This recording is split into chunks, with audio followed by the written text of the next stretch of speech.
मत्स्य अवतार की कथा। ब्रह्मा जी के सोने का जब समय आ गया और उन्हें नींद आने लगी, उस समय वेद उनके मुख से निकल पड़े और उनके पास ही रहने वाले हयग्रीव नामक दैत्य ने उन्हें चुरा लिया। जब प्रलय होने से सारे लोग समुद्र में डूब गए, श्री हरि ने हयग्रीव की चेष्टा जान ली और वेदों का उद्धार करने के लिए मत्स्य अवतार ग्रहण किया। द्रविड़ देश के राजर्षि सत्यव्रत बड़े भगवत परायण थे। वे मल्य पर्वत के एक शिखर पर केवल जल पीकर तपस्या कर रहे थे। एक दिन कृतमाला नदी में तर्पण करते समय उनकी अंजलि में एक छोटी सी मछली आ गई। उन्होंने उसे जल के साथ फिर नदी में छोड़ दिया। उसने बड़ी प्रार्थना की कि मुझे जल जंतु खा जाएंगे, मेरी रक्षा कीजिए। राजा ने उसे जल पात्र में डाल लिया। वह इतनी बड़ी कि कमंडल में स्थान न रहा। तब राजा ने उसे एक बड़े मटके में रखा। 2 घड़ी में वह 3 हाथ की हो गई। तब उसे एक बड़े सरोवर में रख दिया। थोड़ी ही देर में उसने महामत्स्य का आकार धारण किया। जिस किसी जलाशय में रखते उसी से वह बड़ी हो जाती। तब राजा ने उसे समुद्र में छोड़ दिया।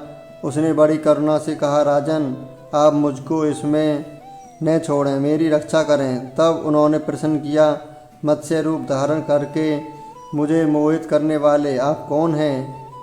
आपने एक ही दिन में 400 कोस के विस्तार का सरोवर घेर लिया। आप अवश्य ही सर्वशक्तिमान अविनाशी श्री हरि हैं। आपने यह रूप किस उद्देश्य से ग्रहण किया है? तब भगवान ने कहा, आज से 7वें दिन तीनों लोग प्रलयकालीन समुद्र में डूब जाएंगे। तब मेरी प्रेरणा से एक बड़ी भारी नाव तुम्हारे पास आएगी। उस समय तुम समस्त प्राणियों के सूक्ष्म शरीर को लेकर सप्त ऋषियों के समेत उस पर चढ़ जाना और समस्त औषधियों और बीजों को साथ रख लेना। जब तक ब्रह्मा की रात्रि रहेगी तब तक मैं तुम्हारी नौका को लिए समुद्र में विहार करूँगा और तुम्हारे प्रश्नों का उत्तर दूंगा। यह कहकर मत्स्य भगवान अंतर्ध्यान हो गए। प्रलय काल में वैसा ही हुआ जैसा भगवान ने कहा। मत्स्य भगवान प्रकट हुए। उनका शरीर सोने के समान दैदीप्यमान था और शरीर का विस्तार 4 लाख कोस का था। शरीर में एक बड़ा भारी सींग भी था।